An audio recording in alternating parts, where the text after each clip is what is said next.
नमस्कार मंडळी, स्वागत आहे तुमचं माझ्या चॅनलमध्ये.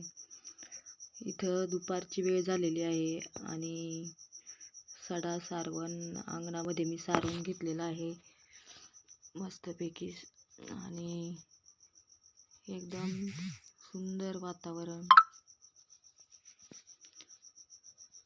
आमचा मोत्या इथं झोपलेलाच असतो अंगणामध्ये. साफसफाई केली की त्याला झोपावं लागतं तिथं. आणि फरची सुद्धा क्लीन केलेली आहे मी. पूर्ण घराची साफसफाई, फरची एकदम पुसून स्वच्छ जाळ्या बिळ्या झटकून सगळं एकदम क्लीन करून घेतलेलं आहे.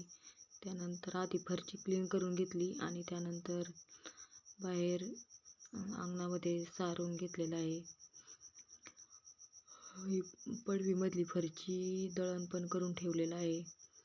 दिवसभरात भरपूर कामं झालेली आहे. संध्याकाळच्या वेळेस सगळी कामं आवरल्याच्या नंतर मी हा व्हिडिओ शूट करायला घेतलेला आहे. सगळं जेवण वगैरे केलं आणि मग आता म्हणलं थोडंसं आपलं काय काम चाललंय ते झालं दिवसभरात सांगावं आपल्या मंडळींना. ह्या रूममधली फरची, बाहेरची फरची, पडवीमधली सगळी पाणी ओतून स्वच्छ धुवून घेतलेली आहे. पुन्हा एकदा मी काही राऊंड मारायला ह्या घरात आले काही मलाच सांगता येणार नाही. जेवणासाठी गॅस खाली घेतलेला होता तोही तसाच आहे आणि मांडणीवरचे डबे वगैरे सगळे म्हणजे कुठलाही कानाकोपरा शिल्लक ठेवलेला नाही. आता या फरचीचा कलरच तसा आहे त्याच्यामुळे तसं दिसते.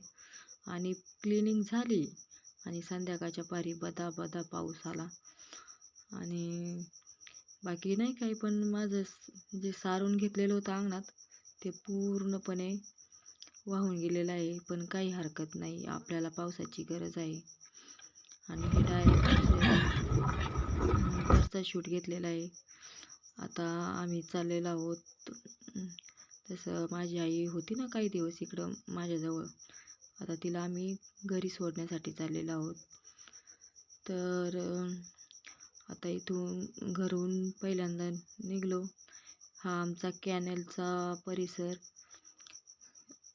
कॅनेलचा रस्ता जरी खड्ड्यांचा असला तरी कॅनेल हा खूप आमचा जिव्हाळ्याचा विषय आहे. कारण की आम्ही शेती आपली पूर्ण कॅनेलवर अवलंबून आहे. त्यामुळं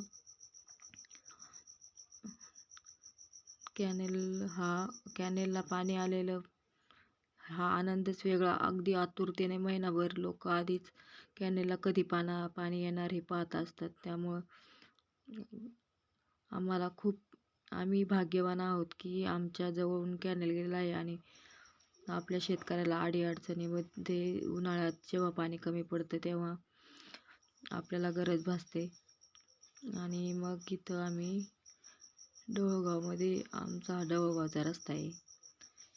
डोहगावमध्ये आम्ही आणखीन थोडी काही कामं होती ती करण्यासाठी आलेलो आहोत. आणि मग बँकेत काम होतं. बँकेमध्ये गेलो. तिथं बँकेतलं फाईल वगैरे रिसीट भरून दिली. तोपर्यंत माझा नंबर येईपर्यंत मी बाहेर ह्या झाडांचं शूट घेतलं. खूप सुंदर झाडं आवडली मला ह्या कुंड्यांमधली झाडांची.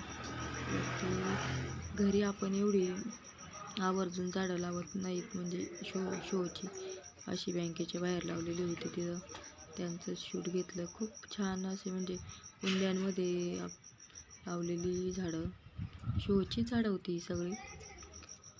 यांचं थोडंसं शूट घेतलं आणि मग माझा नंबर आला. यांनी मला आवाज दिला आणि मग मी आतमध्ये गेले. तोपर्यंत सगळी झाडांसोबत थोडंसं फोटोशूट केलं, काही व्हिडिओ काढले. खूप सुंदर झाडं दिसतात ही. आपण घरी आवर्जून आपल्याला जी आवश्यक आहेत, गुलाबाची, मोगऱ्याची अशीच झाडं लावतो. पण खूप ऊन होतं, उन्हामुळे काही एवढं चमकत होतं सगळं व्हिडिओ काढताना. त्यामुळं इकडून कुणी चमकतंय, कुणी व्यवस्थित शूट येते हे पाहण्याचं माझं काम चाललेलं आहे. आणि मग बँकेत माझं काम झालं. मग आम्ही आलो, गाडीमध्ये बसलो. आपला बटवा फुल करण्याचं काम केलेलं आहे मी इथं. अजून पुढं जाऊन काही गोष्टी खरेदी करायच्या आहेत. त्यासाठी बटवा फुल असणं हे गरजेचं आहेच. बटवा फुल केला आणि पुढं शॉपिंग केली. ते काही शूट केलं नाही मी. आणि मग डायरेक्ट दवाखान्यातून आईचे टाके वगैरे काढून आम्ही डायरेक्ट कुंडाच्या परिसरामध्ये निघोच कोणत्या मार्गाने गेलो. मग तिथं थोडं आईस्क्रीम खाल्ली. तिथं पण थोडं 5 मिनटं उभं राहिल्यानंतर आजूबाजूच्या परिसराचा आनंद घेतला आणि तिथं पण थोडं शूट केलं. गडबड होती आम्हाला जाण्याची. आणि ही आईस्क्रीम आहे ना, आम्ही एवढी म्हणजे आवर्जून, म्हणजे तसं कुठं थांबलो नव्हतो काहीच खाण्यासाठी. जेवून आलो होतो त्यामुळं काही भुका पण नव्हत्या. पण हे म्हणले खायची का आईस्क्रीम म्हणून थांबलो. इतकी खराब आईस्क्रीम होती ही, खराट लागली, सगळी फेकून दिली आम्ही. आणि वेळ नव्हता त्यामुळं बाहेरून दर्शन घेतलं कुंडमाऊलीचं. खूप उशीर झाला होता आम्हाला जाता जाता, लेट खूप थांबत गेलो. आणि मग बाहेरूनच दर्शन घेतलं. तसं आम्ही कायम येत असतो, दर्शनाला थांबत असतो, पण आज वेळ नव्हता त्याच्यामुळं थांबलो नाही. Bye bye. आपल्या चॅनलला सबस्क्राईब करा.